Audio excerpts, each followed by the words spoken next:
찬송가 88장입니다.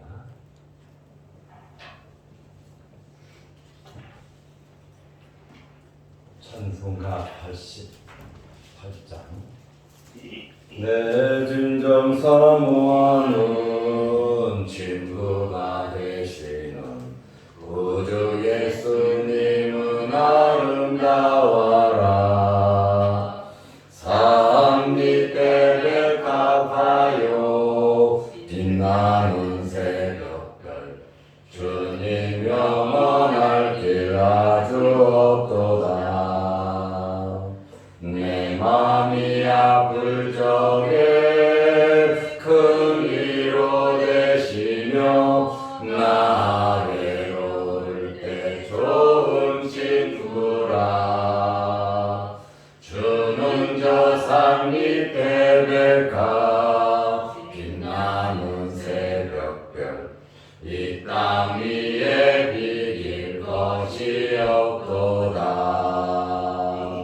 내 맘의 모든 염려, 이 세상 고락도 주님 항상 같이 하여 주시니, 시험을 당할 때에 악마의 대교를 즉시 물리치사 나를 지키네. 온 세상 날 버려도 주 예수 안 버려 끝까지 나를 돌아보시니. 주는 저 산 밑에 백합 빛나는 새벽별, 이 땅 위에 비길 것이 없도다. 내 맘을 다하여서 주님을 따르면 길이 길이 나를 사랑하리니. 물불이 두렵지 않고 장검도 겁없네. 주는 높은 산성 내 방패시라. 내 영혼 먹이시는 그 은혜 누리고 나 진히 주를 뵙기 원하네. 주는 저 산 밑에 백합 빛나는 새벽별, 이 땅 위에 비길 것이 없도다. 아멘.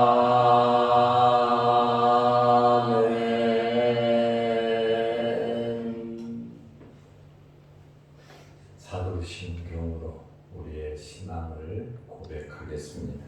전하사 천지를 만드신 하나님 아버지를 내가 믿사오며 그 외아들 우리 주 예수 그리스도를 믿사오니, 이는 성령으로 잉태하사 동정녀 마리아에게 나시고 본디오 빌라도에게 고난을 받으사 십자가에 못 박혀 죽으시고 장사한 지 사흘 만에 죽은 자 가운데서 다시 살아나시며 하늘에 오르사 전능하신 하나님 우편에 앉아 계시다가 저리로서 산자와 죽은 자를 심판하러 오시리라. 성령을 믿사오며 거룩한 공회와 성도가 서로 교통하는 것과 죄를 사하여 주시는 것과 몸이 다시 사는 것과 영원히 사는 것을 믿사옵나이다. 아멘. 하나님의 말씀 마태복음 2장 1절에서 3절 말씀까지 보겠습니다. 헤롯 왕 때에 예수께서 유대 베들레헴에서 나시매 동방으로부터 박사들이 예루살렘에 이르러 말하되 유대인의 왕으로 나시니가 어디 계시냐. 우리가 동방에서 그의 별을 보고 그에게 경배하러 왔노라 하니 헤롯 왕과 온 예루살렘이 듣고 소동한지라. 아멘. 3절 말씀까지 보았습니다. 동방 박사들이 예루살렘을 방문하는 내용입니다. 동방이 여기는 어디인가? 이 동방이라고 하는 것은 바벨론을 가리킵니다. 바벨론은 유브라데스 강 동쪽, 현재 이라크 바그다드에서 80km 떨어진 고대 도시입니다. 바벨론에서 예루살렘까지의 거리는 1400km 이상입니다. 비행기를 타고 가면 14시간 정도 걸리는 거리입니다. 저는 이 말씀을 보면서 바벨론에서 예루살렘까지 가려면 얼마나 걸릴까 하는 궁금증을 한번 가져봤어요.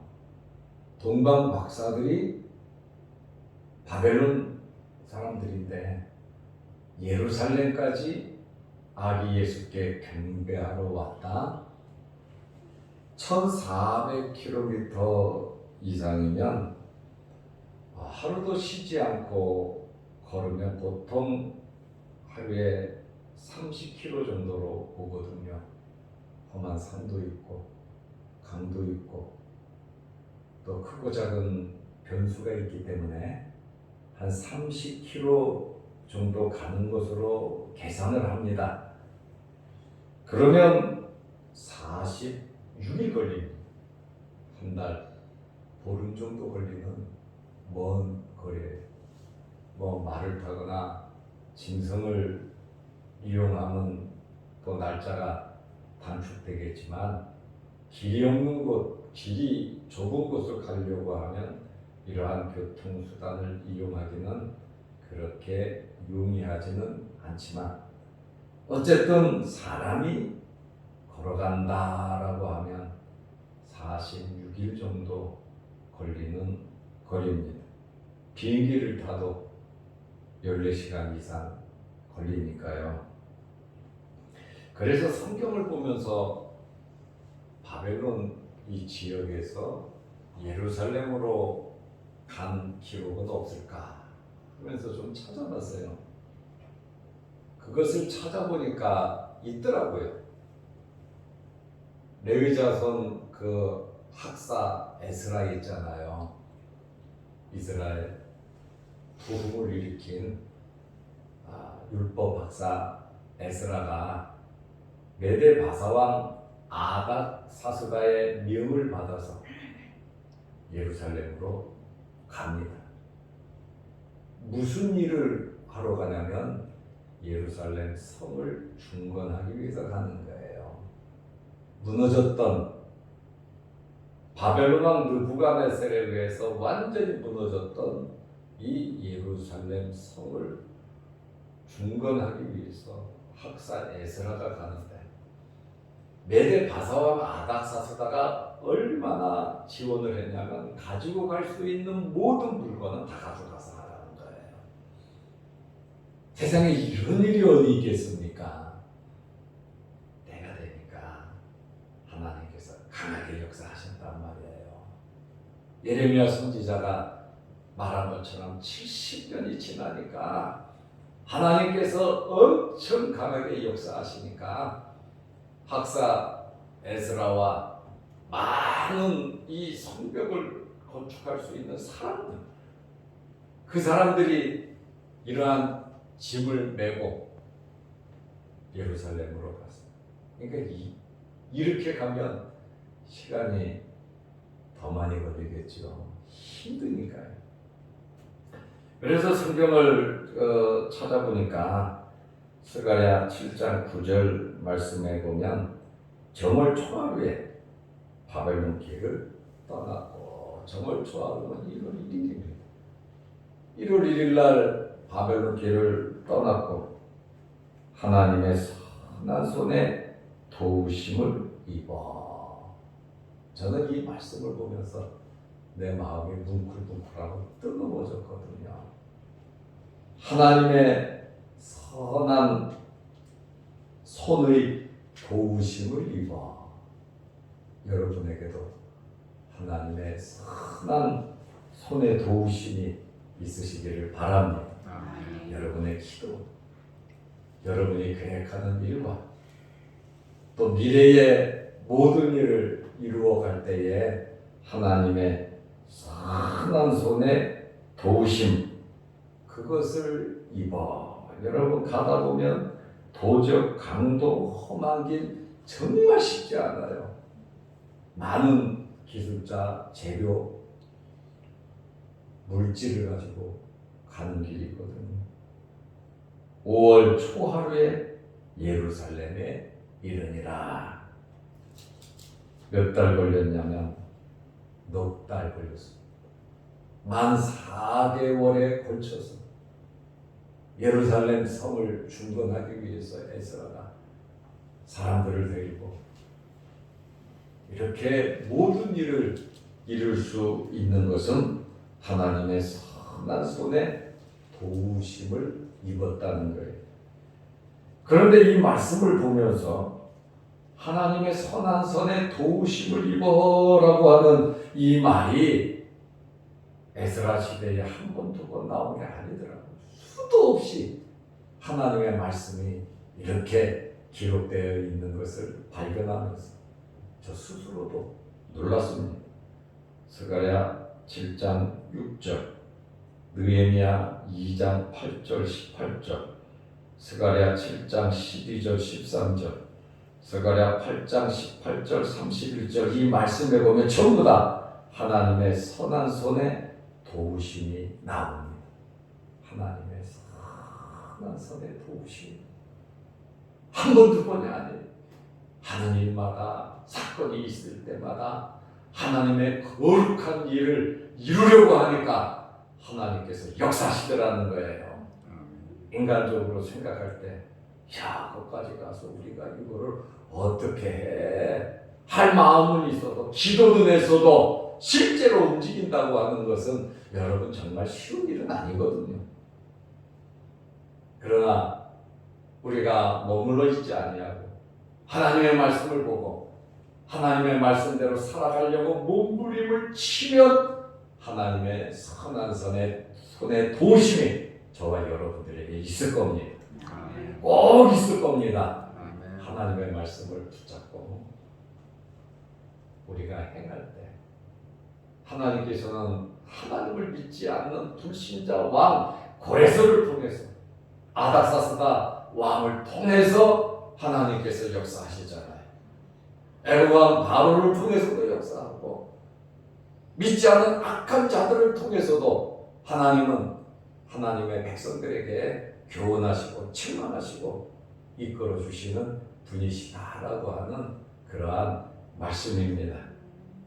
그러므로 오늘 동방 박사들이 예루살렘을 방문했는데 바벨론에서 예루살렘까지 이와 같은 환경, 또 바벨론 포로로 끌려갔던 이러한 사람들이 하나님께서 역사하시니까 무너졌던 예루살렘 성을 건축하고 예루살렘 도시를 만들고 하나님의 성전을 건축하기 위해서 이렇게 몸부림치는 그러한 역사들을 볼 때에 우리가 어느 시대든지 하나님은 하나님의 일을 하십니다. 지금 이 시대에도 우리에게 꼭 필요한 일들을 하나님께서 이루어 가시거든요. 그러니까 우리 교회도, 여러분도, 여러분의 가정도, 여러분의 생업도, 여러분의 자손들도 하나님께서 원하시는 일 꼭 하시기를 바랍니다.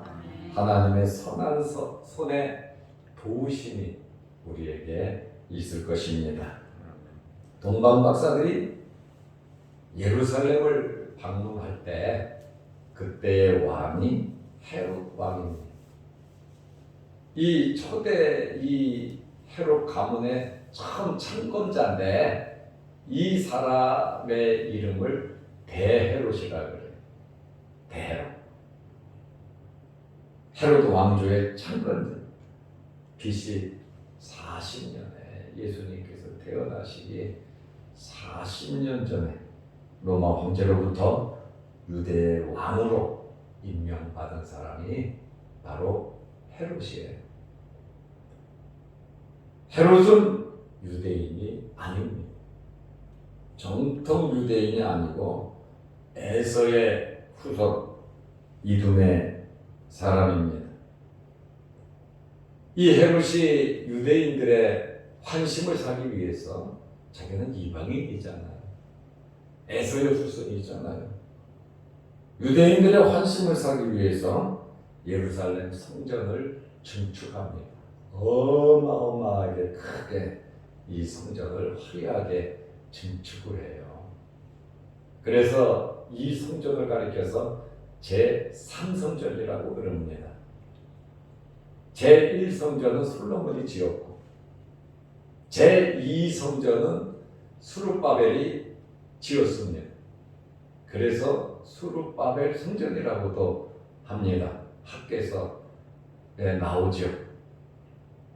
그리고 이 제3성전은 헤롯 대왕이 유대인들의 환심을 사기 위해서 아주 어마어마하게 크게 아주 기본체 증축이라고 하지만 기본체가 없어지는 그 이상 몇 배 크게 이것을 건축하는데 그것을 제3성전이라고 하는데 BC 20년에 시작해가지고 언제 완공되냐면 AD 68년에 완공돼요.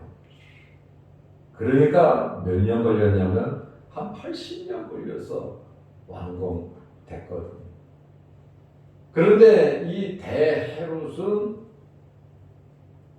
예수님을 잡아 죽이려고 한 사람이거든요. 2살 이하의 아이를 다 죽인 사람이거든요.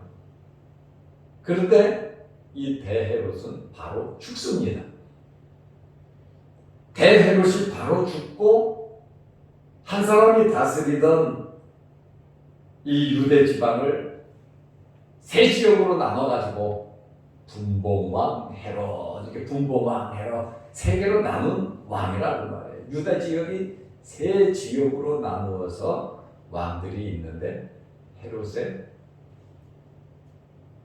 아들들이 왕이 돼서 나라를 다스려요. 세례 요한을 죽인 헤롯은 헤롯의 아들이거든요. 그래서 헤롯 가문의 아들들이 왕이 돼갖고 헤롯이라고 하는 이름이 계속 붙여져 있는데 예수님을 잡아 죽이려고 했던 그 아기 때 죽이려고 했던 그 헤롯이 아니다라고 하는 그러한 말씀입니다. 예수님 당시에 예수님께서 성전을 바라보고 요한복음 2장 19절에 보면 뭐라 그러셨습니까? 이 성전을 헐라 그랬거든요. 이 성전을 헐면 내가 3일 만에 사흘 동안에 내가 일으키리라. 예수님께서 자기 자신이 성전이라고 하는 사실을 알려주고 그것을 무너뜨리면 3일 만에 내가 짓겠다고 하는 말은 예수님의 부활을 빗대어서 말한 거거든요. 지금 성전 공사가 계속 예수님 시대에도 이루어지고 있었단 말이에요. 67년에 완공이 됐으니까요. 그러니까 사람들이 뭐라 그러냐면 요한복음 2장 20절에 이 성전은 46년간 지었건을 지금도 지어가고 있는 거예요. 46년 헤롯이 공사를 시작해서 계속해서 지금 지어가고 있는데 야 네가 3일 동안에 일으키겠느냐 하고 예수님에 대해서 의아하게 말을 한 그 말씀이 있어요. 그러니까 예수님 당시에도 계속해서 성전이 공사가 이어지고 있었다고 하는 것을 알 수가 있습니다. 그런데 AD 68년에 근 80년에 걸쳐서 제3성전이 완공되잖아요. 그런데요, AD 70년 완공되고 2년 만에 예루살렘이 초토화돼 버리고 맙니다. 로마 디도 장군에 의해서 완전히 멸망을 당하고 말아요. 성전을 80년간 화려하게 지으면 뭐합니까? 마음의 성전, 예수 그리스도를 믿지 않는다면 예수 그리스도를 잡아 죽인 이들이 과연 어떻게 성전에서 하나님께 예배를 드릴 수 있겠냐 그 말이에요. 영적인 눈이 어두워지면 우리도 예수님을 잡아 죽일 수도 있고, 예수 그리스도를 발견하지 못하고 그냥 화려한 성전에만 우리 마음을 쓸 수가 있다는 거예요. 그래서 이제 우리는 예수 그리스도를 바라보아야 합니다. 예수 그리스도로 만족하고 하나님 말씀 중심의 신앙생활, 영적인 눈을 뜨고 하나님을 섬기게 된다는 말이에요. 지금까지 내가 열심히 달려왔는데 내가 지금 바르게 달려가고 있는지, 곁길로 달려가고 있는지, 아니면 뒤로 달려가고 있는지 하나님의 말씀을 펼쳐 놓고 우리는 우리 자신들을 한번 돌아볼 필요성도 있다는 것입니다. 여기 헤롯 대왕은 10명의 아내를 두었습니다. 10명의 아내의 이름이 다 나오고 자식들 이름도 다 나옵니다만, 그런데 아주 북군이다 보니까 아내 여러 명 잡아 죽였고 아들들도 자기가 친히 여러 명을 죽였어요. 이런 사람이 헤롯 대왕인데 예수님을 죽이는가? 또 예루살렘의 두 사라의 남자아이들을 죽이는가? 헤롯에게는 그런 일이 아무 일도 아니었단 말이에요. 한 가정마다 생각해 보세요. 자기 자식을 낳았는데 그 자식을 공권력에 의해서 2살 이하 어린데 그걸 죽였다. 그 가정마다는 피눈물이 나는 거예요. 그러나 헤롯은 그렇지가 않았어. 자기의 목적을 이루기 위해서 남의 불에 다른 사람의 파탄나는 것은 조금 더 개의치 않았다라고 하는 것을 우리가 알 수 있습니다. 이렇게 죽이면 뭐합니까? 헤롯이 계속 왕이 됩니까? 아닙니다. 그는 바로 죽었는데 역사적인 자료를 보면 70세에 죽었습니다. 70세에 죽었는데 예수님께서 애굽으로 피신가셨다가 19절에 보면 헤롯이 죽은 후에 애굽에서 올라왔다고 그러잖아요. 그러니까 헤롯은 바로 죽었습니다. 나사렛에 와서 살았죠. 예수님은 유대 베들레헴에서 태어나셨습니다. 유대 베들레헴은 유다 지역에 분배받은 땅이고요. 사무엘상 16장 1절에서 18절 말씀을 보면 다윗의 고향입니다. 그리고 이 베들레헴 지역은 정말 농사가 잘 되는, 곡식이 잘 자라는 그러한 토양을 갖고 있고 과일이 풍성했습니다. 그러다 보니까 이 베들레헴에는 떡집이 참 많았거든요. 그래서 베들레헴이라고 하는 이름의 뜻은 떡집이라고 하는 그러한 뜻이 있고, 또 깊은 의미로 들어가면 생명의 떡인 예수 그리스도가 태어난 그러한 의미가 있는 나는 하늘에서 내려온 떡이라고 그러잖아요. 예수님께서 생명의 떡이라고 말씀하셨거든요. 예수님께서 베들레헴 떡집에서 생명의 떡을 주시기 위해서 태어나셨다라고 하는 그러한 말씀입니다.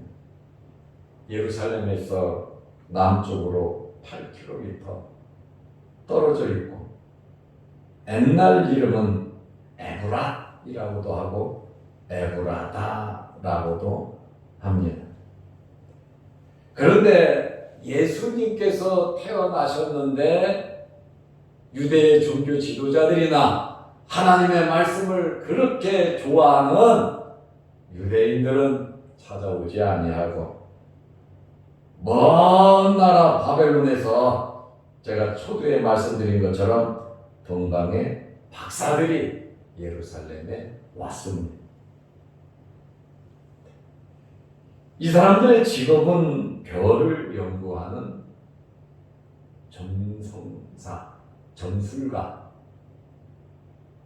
다시 말하면 점쟁이라고도 하고 술객이라고도 하고 꿈을 해석하는 하늘의 별을 연구하는 바벨론의 고위직이에요. 우리가 노래를 부르면서 저 별은 나의 별, 저 별은 너의 별, 별을 보고서 한 나라의 흥망성쇠를 점치고 별을 보고서 개인의 흥망을 결정하는 그러한 점쟁이들, 술사들이 있단 말입니다. 바로 이 박사들은 마고이라고 하는데 이 박사들은 바벨론의 제사장들이에요. 다니엘도 우리가 알잖아요. 다니엘도 이러한 부류에 들어갔단 말이에요. 왕의 꿈을 해석하고 그렇잖아요. 그러다 보니까 이 술사들이 하는 일은 왕의 참모예요. 그리고 그것을 왕에게 알려주는 것이 바로 이 술사들이 하는 일인데 다니엘도 그와 같은 일을 왜? 꿈을 해석해 줬잖아요.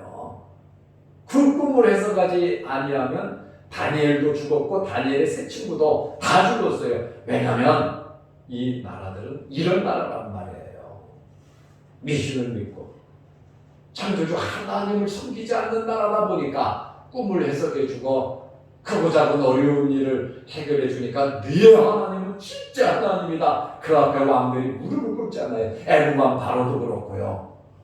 하나님께서는 그 시대에 맞게 필요에 맞게 때때로 이렇게 사람들을 사용하신다는 거예요. 지금 이 시대에는 벌써 성경이 다 있는데 아닙니다. 지금도 사도행전 28장으로 끝난 것이 아니라 계속해서 하나님의 역사는 이루어져 가고 있습니다. 바로 저와 여러분들, 우리 교회가 하나님의 사역에 동참하는 그러한 일꾼들이다라고 하는 말씀이에요. 이 사람들이 예루살렘에 왜 왔습니까? 예루살렘은 정치, 경제, 종교의 중심지입니다. 2절 말씀에 보면 유대인의 왕으로 나신 이가 어디 계시냐? 우리가 동방에서 그의 별을 보고 경배하러 왔노라. 이렇게 멀리서 경배하러 왔다. 참 유대인들 입장에서 보면 참 부끄럽고 하나님께 죄송하고 있잖아요. 이러한 일들을 누가 일으키시겠습니까? 하나님께서 역사하신단 말입니다. 하나님의 선한 손에 도우심을 입어 독신자들이었던 별을 연구하는 그 사람들의 마음에 감동을 주어서 그 먼 거리에 희생을 감수하면서 예물까지 가지고 온 걸 보니까 확신이 있다는 것이죠. 오늘 우리에게 이러한 은혜를 주신다면 나 혼자 은혜 받고 아는 것으로 끝날 것이냐? 아니면 나도 동방 박사들처럼 예루살렘으로 찾아가 아기 예수께 경배할 것인가? 우리의 믿음을 한번 깊게 생각하면서 하나님과 더 가까워지는 말씀 속으로 더 들어가는 여러분들이 되시기를 바랍니다. 기도하겠습니다. 하나님 아버지, 오늘 마태복음 2장을 보기 시작했고 하나님의 말씀을 천천히 보면서 우리가 은혜 받기를 원합니다. 동방 박사들이 이렇게 어렵고 힘든 결정을 내리고 은혜 받은 대로 행동에 옮기는 이러한 모습들을 보면서 우리에게는 분명한 하나님의 말씀이 있음에 이 말씀대로 순종하면서 살아가게 하옵소서. 그들은 별을 보고 찾아왔지만 우리는 말씀을 보고 살아갈 수 있도록 도와 주옵소서. 오늘도 이 새벽에 기도합니다. 유튜브를 보면서 기도합니다. 하늘문 열리게 하시고 우리의 기도에 응답하여 주옵소서. 육신의 질병으로 어려움을 당하는 성도들, 수술을 한 성도들 주님께서 깨끗하게 치료하여 주옵소서. 예수님의 이름으로 기도드리옵나이다. 아멘. 하늘에 계신 우리 아버지여, 이름이 거룩히 여김을 받으시오며 나라 임하옵시며 뜻이 하늘에서 이룬 것 같이 땅에서도 이루어지이다. 오늘날 우리에게 일용할 양식을 주옵시고 우리가 우리에게 죄 지은 자를 사하여 준 것 같이 우리 죄를 사하여 주옵시고 우리를 시험에 들게 하지 마옵시고 다만 악에서 구하옵소서. 대개 나라와 권세와 영광이 아버지께 영원히 싸움나이다. 아멘. 자유로 기도하시기 바랍니다.